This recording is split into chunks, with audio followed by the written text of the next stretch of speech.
Hello Gemini, Sun, Moon Rising, and Venus signs. Kamusta kayo? Saan ba nasa mabuti kayong kalagayan? Welcome back po sa Star Tarot.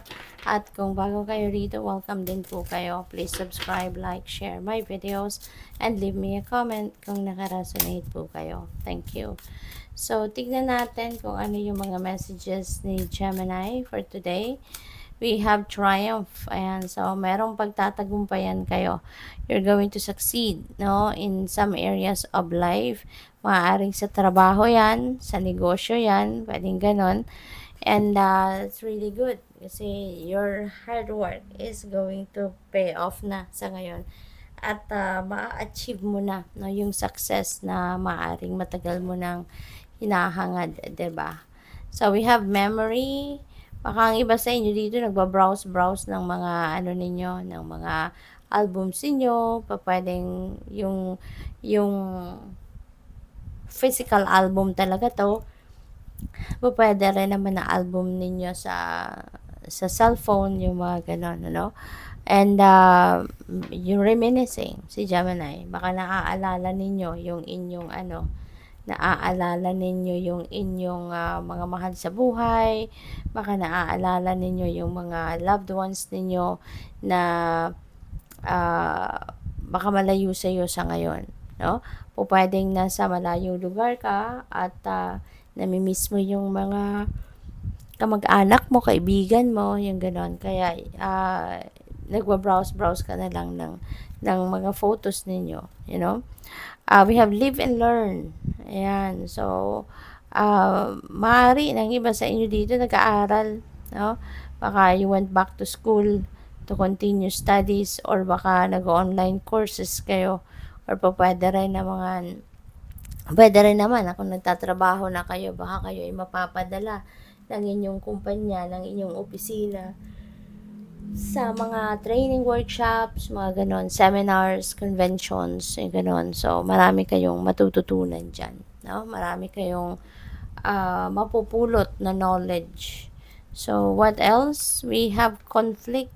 Ayan, baka merong away, merong hindi pagkakaintindihan. So, possible na ito? Possible na related ito sa trabaho kasi parang naka-work outfit siya.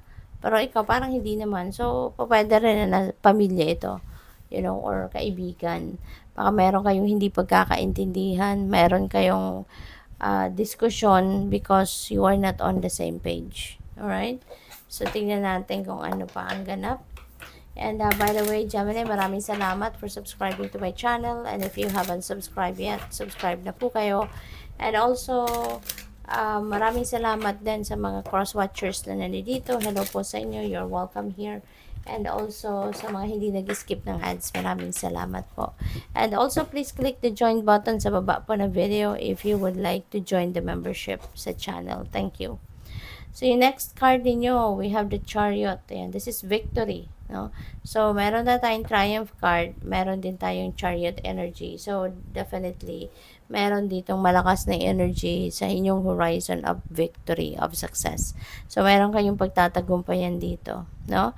And, pwede rin, no, na since you are heading towards a new path as well, kasi galing na kayo sa tagumpay, so, kung ano man itong pupuntahan ninyo, anong susunod ninyong gagawin, pretty sure na kayo ay magtatagumpay din.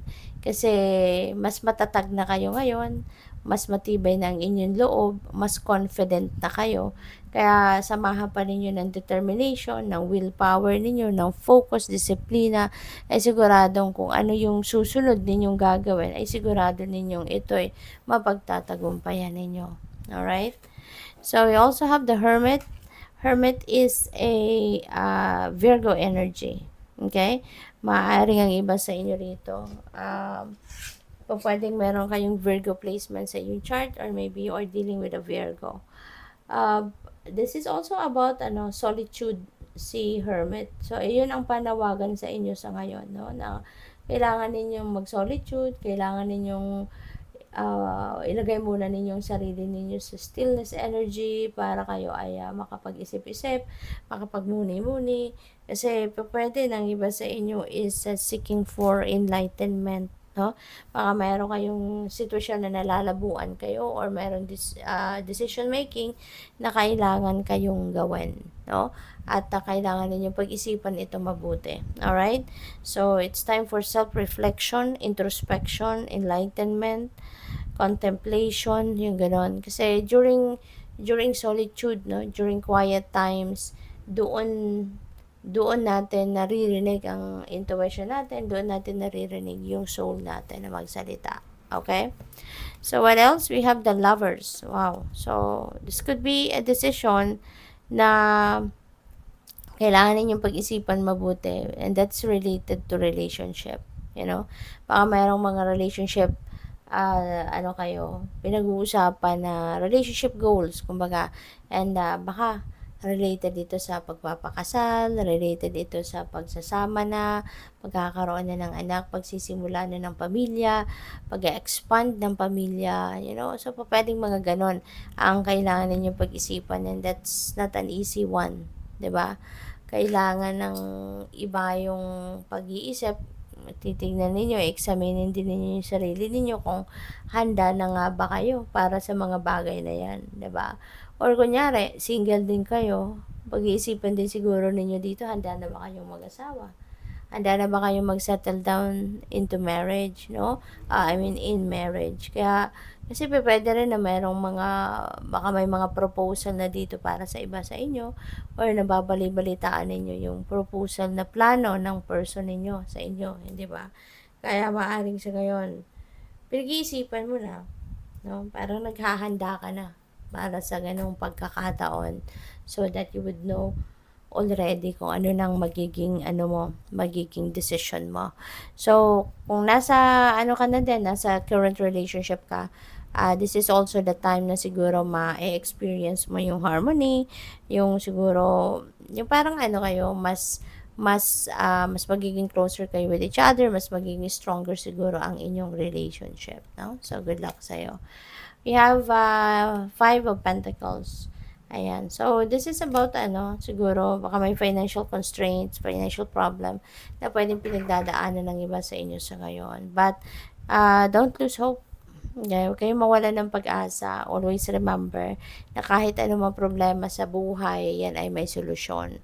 All you need to do is think positive, think for the best possible, solution sa problema, at huwag kayong susuko. Okay? There's always hope for everything. If you are going to tune in, if you're going to tune in sa intuition ninyo, you will be guided accordingly. Okay? You will be guided kung ano ang dapat ninyong gawin. Kaya, huwag ninyong kakalimutan na pakinggan ang gabay ng universe. Okay? Good luck sa'yo. Thank you for watching. Love and light. Namaste.